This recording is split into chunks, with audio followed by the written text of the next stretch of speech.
कि very very good good evening बेटा। यहाँ पे बेटा ये थियरी का एक वीडियो बना रहा हूँ मैं, थियरी। तो इसमें क्या करना है बेटा, हम हाइपरबोला के स्टैंडर्ड फॉर्म्स के बारे में पढ़ेंगे। किसके बारे में पढ़ेंगे बेटा? हाइपरबोला के स्टैंडर्ड फॉर्म्स के बारे में पढ़ेंगे। तो स्टैंडर्ड फॉर्म की अगर बात करें तो सबसे पहले जो हाइपरबोला हम पढ़ते हैं वो हाइपरबोला हमारे पास होता है हॉरिजॉन्टल वाला केस, और इसे हम स्टैंडर्ड हाइपरबोला बोलते हैं।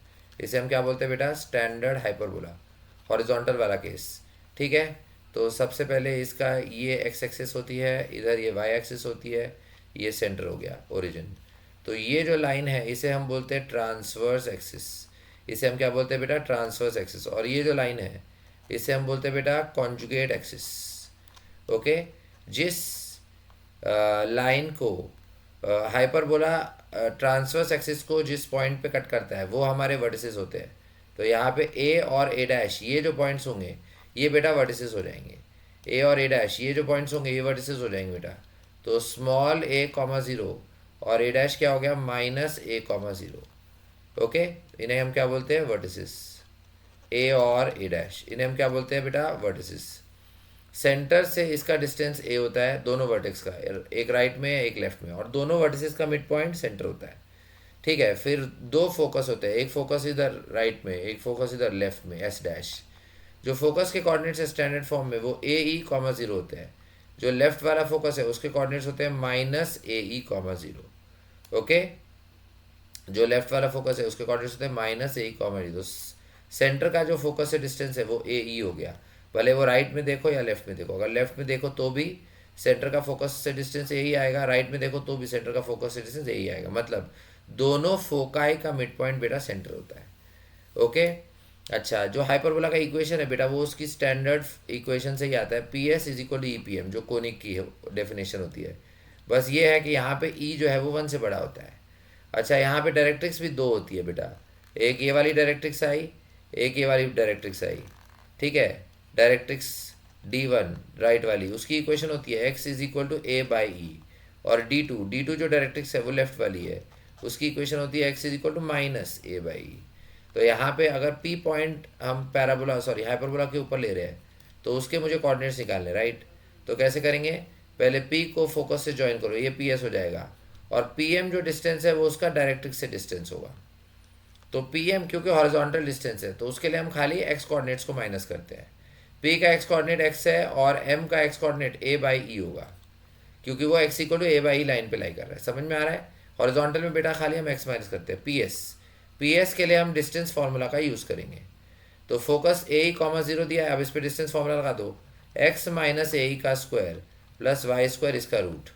अब यहाँ ब्रैकेट ओपन करो, तो ब्रैकेट ओपन किया तो ई और एक्स मल्टीप्लाई होगा, और ई ए बाई सी ई से मल्टीप्लाई किया तो ए आ गया। अब क्या करो बेटा, दोनों तरफ स्क्वायर कर दो। दोनों तरफ स्क्वायर करेंगे तो एक्स माइनस ए ई का square X square minus two A E X plus A square E square, और आगे वाई स्क्वायर। इधर ई एक्स माइनस ए का square E square X square plus A square minus two A E x.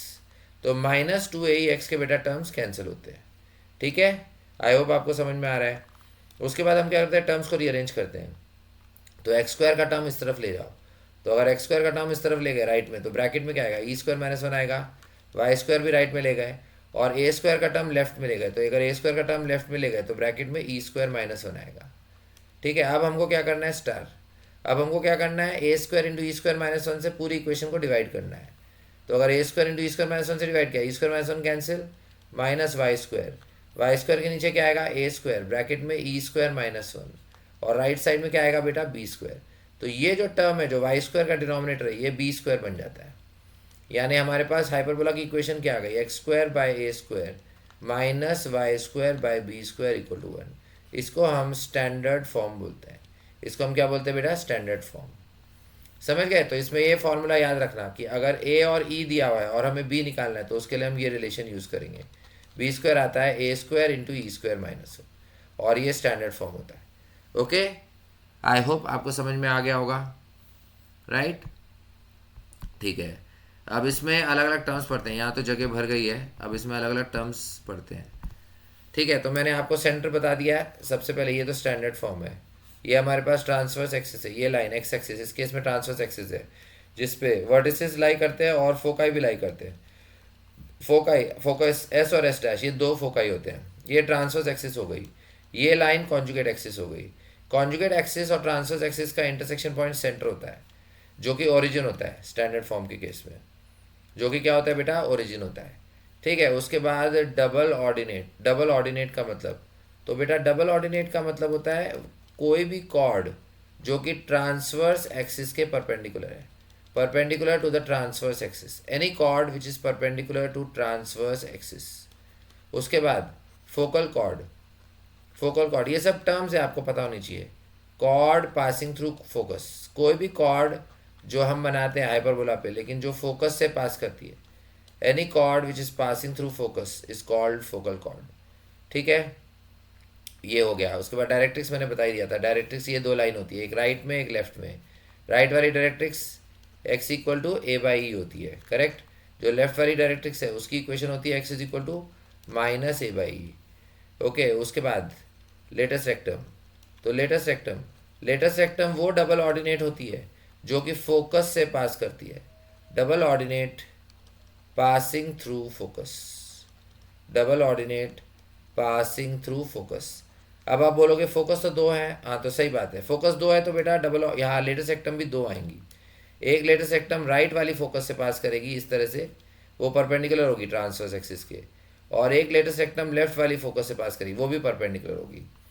दोनों जो latus rectum है उनका length क्या होता है बेटा, 2b² बाय ए। उनका लेंथ क्या होता है, 2b² बाय ए।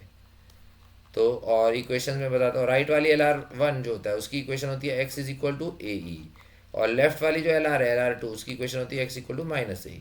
दोनों LR जो है वो y एक्सिस के पैरेलल है, इसलिए उसमें x कांस्टेंट। ओके, तो आई होप आपको समझ में आ गया होगा। Please like share and subscribe. कोई डाउट है तो प्लीज़ कमेंट करिए बेटा। Thank you.